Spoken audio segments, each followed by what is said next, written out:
100 kilometre दूर मनोहर भाई पटेल ने एक ही दिन में 22 हाई स्कूल और एक सीनियर कॉलेज, जो यहाँ पर जो देख रहे हैं, ये गोंदिया शिक्षण संस्था का पहला कॉलेज है। और इतने और 22 स्कूल जो शुरू किए। आज के जमाने में आपको मालूम है, लोग स्कूल के लिए आपके पास दौड़ते हैं, हमको एक शाळेची परवानगी देऊन टाका मला। मनोहर भाई पटेल ने 22 हाई स्कूल बनाकर, पूरी बनाकर जिला परिषद को दान में दी, ताकि हमारे जिले के बच्चों का शिक्षण पालन पोषण हो। पूरे देश के अंदर ये दिन मनाया जाता है मनोहर भाई पटेल का, खास करके गोंदिया में, क्योंकि मैं उनकी जीवन के बारे में पढ़ रहा था और ये जानकर कि यहाँ पर एक भी स्कूल नहीं था और वो गुजरात से यहाँ पर आए थे 16 साल की उम्र में, और उसके बाद उन्होंने यहाँ पर एक दिन के अंदर 22 स्कूल की नींव रखी और कॉलेज जिसमें आज, जिसके प्रांगण में आज हम लोग यहाँ सब बैठे हैं, एकत्रित हुए हैं, वो कॉलेज 1958 में बना था, आज से करीब 64 साल 65 साल पहले। तो ये जानकर, क्योंकि मैं भी, जैसा प्रफुल्ल पटेल जी ने बताया कि मैं भी हिसार से आता हूँ, हरियाणा में, जैसा आपका यहाँ पर गोंदिया है वैसा ही हिसार है, तो बिल्कुल इसी प्रकार से वहाँ पर भी इसी तरह का एटमॉस्फेयर है, ऐसा ही माहौल है।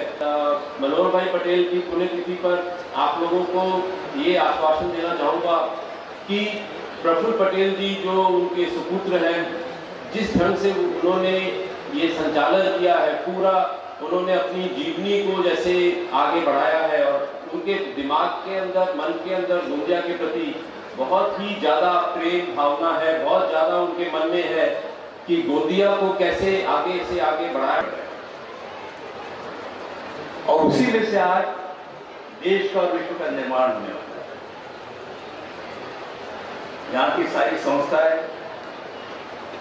तो बहुत अच्छी चली रही है, और विशेष बात मुझे ये लग रही है कि उस समय में 1950 में जब शिक्षा की कोई व्यवस्था नहीं थी, सिंचाई की कोई व्यवस्था नहीं थी, उद्योग की कोई व्यवस्था नहीं थी, किसानों का कोई हवाला नहीं था, उस समय में मनोहर भाई ने यहाँ पर सिंचाई की व्यवस्था की।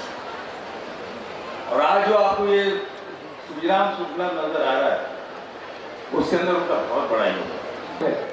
गोंदिया और भंडारा जिले में जो प्रावीण्यता प्राप्त छात्र हैं, आज इस वर्ष हम उन पत्रकारों को एक गोंदिया भंडारा जिले से एक माननीय पत्रकार महोदय को सम्मानित करेंगे। सामाजिक सेवा और सामाजिक, नागपुर से गोंदिया 1 घंटे में आप पहुंचेंगे, इस प्रकार का ये समृद्धि हाईवे होगा।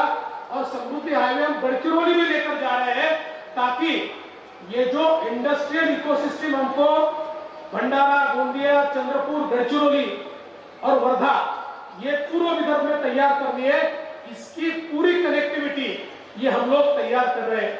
इसका दूसरा फायदा ये होगा, आज भी हम लोग बड़े पैमाने पर धान का एक्सपोर्ट करते हैं, लेकिन जिस प्रकार की लॉजिस्टिक कॉरिडोर हम लोग तैयार कर रहे हैं, उस लॉजिस्टिक कॉरिडोर के चलते हमारे धान तैयार करने वाले किसानों को और एक्सपोर्ट करने वाले किसानों को बहुत बड़े पैमाने पर उसकी मदद मिलने वाली है।